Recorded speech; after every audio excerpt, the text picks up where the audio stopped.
Silence out of fear destroys you, but silence born from strategy destroys him. When he is manipulating you, he relies on your noise, your defenses, your tears, and your desperate need to be understood. He expects you to fight for your reality, but dark psychology reveals a chilling truth. You cannot explain your worth to someone committed to misunderstanding it.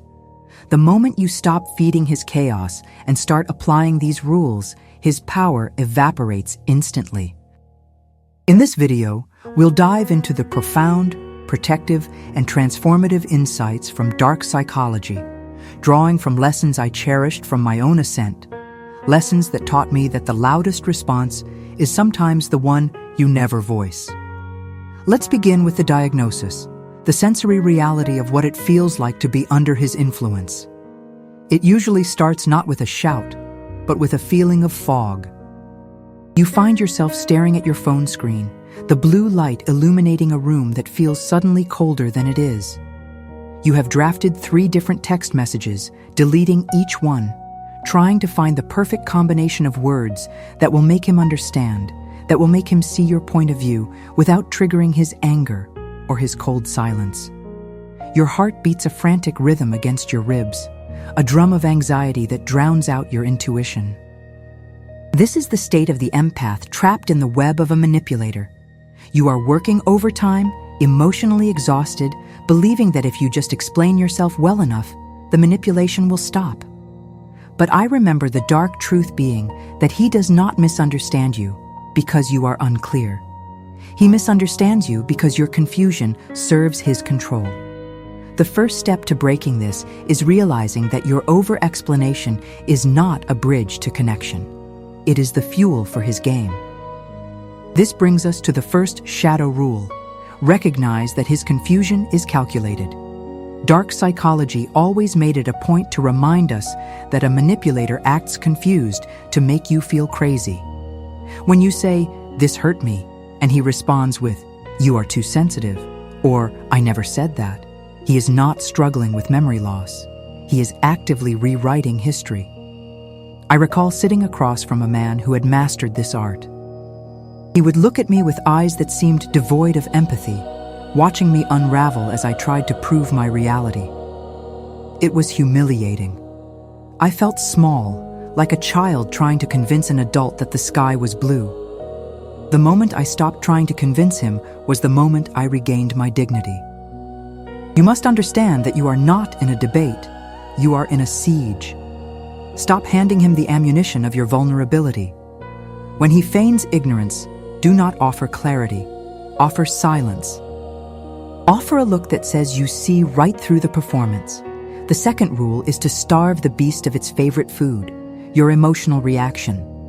In the modern relational landscape, reaction is currency. If he ignores your messages and you respond with a wall of text asking why, you have just paid him. You have confirmed that he is the center of your universe. I used to believe that showing my pain would make him care. But dark insights would say in seminars that to a manipulator, your pain is not a signal to stop. It is a signal that his tactics are working. Picture this. You are standing in a storm, screaming at the wind to stop blowing. The wind does not care. It just blows harder because that is its nature. He is the wind. You must become the rock. When he throws a barb, a criticism, or a comparison to an ex-partner, visualize that comment hitting a shield of glass and sliding to the floor. Do not pick it up. Do not examine it. Step over it. Your non-reaction is the only thing that will disrupt his pattern because he cannot play tennis against a wall that does not bounce the ball back. This leads us deeper into the third rule. Return the gift of guilt. This is perhaps the most difficult for women with high empathy, for those of us raised to be the peacemakers, the healers, the ones who smooth over the rough edges of the world. He knows this about you. He knows that if he acts disappointed, you will scramble to fix it. He hands you a heavy box wrapped in the paper of obligation, and inside is his guilt. If you loved me, you would do this. You changed. You are selfish. These are not observations. they are transactions. He is trying to trade his responsibility for your peace of mind.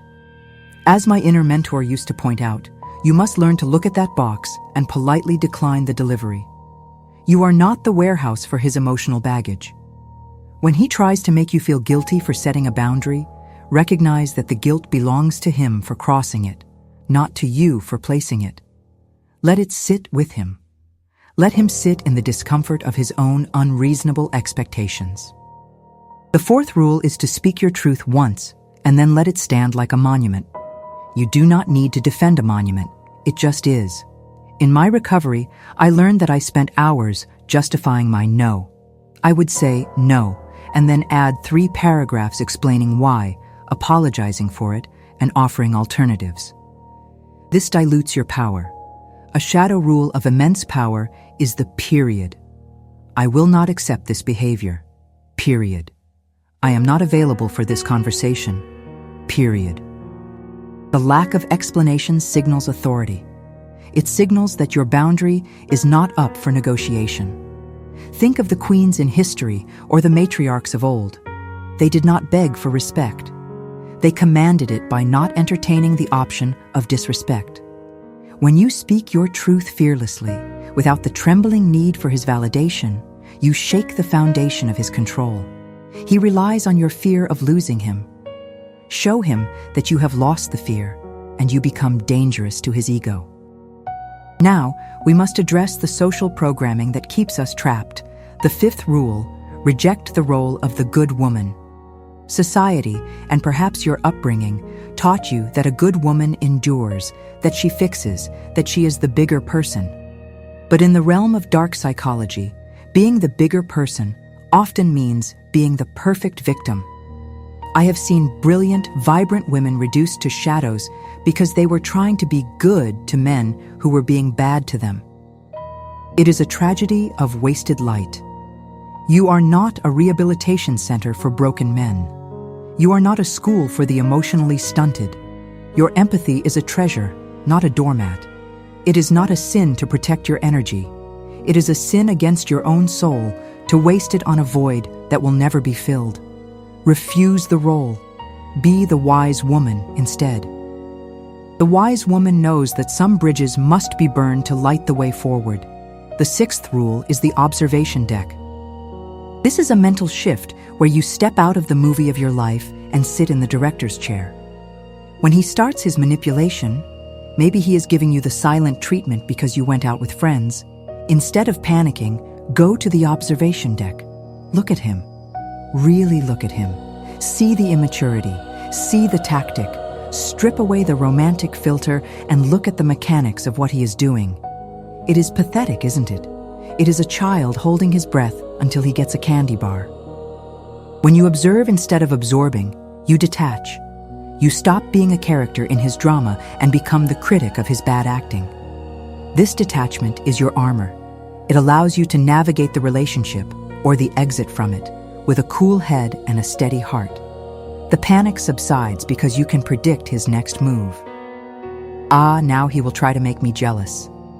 And when he does, you just nod internally, confirming your hypothesis unmoved. Finally, the seventh rule is the ultimate power move, the walk away.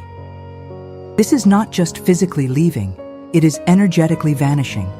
It is the realization that you don't owe explanations to people who harmed you. Distance is healing when closeness is damaging. I remember the moment this clicked for me. It wasn't a dramatic fight with screaming and throwing things. It was a quiet Tuesday.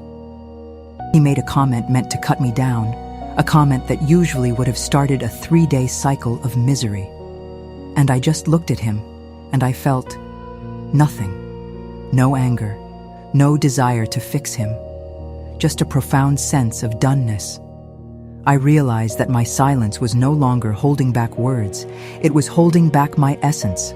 I withdrew my access. The shadow rule here is that access to you is a privilege, and he has revoked his own membership. Walking away without a final speech is the most haunting thing you can do to a narcissist. It denies him the closure he craves. It denies him the final scene where he gets to play the victim. You just fade into your own bright future, leaving him with the echo of his own toxicity.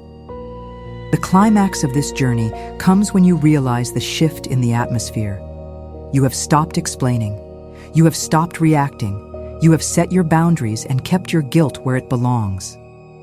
And suddenly, you see the panic in his eyes. He escalates. He tries to be nice, then mean, then desperate. He is pushing buttons that are no longer connected to anything. This is the moment of your victory. It is not a victory of vengeance, but of peace. You realize that the monster under the bed was just a small man with a megaphone.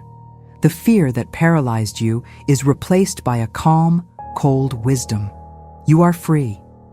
You have not just survived the manipulation, you have outgrown the manipulator.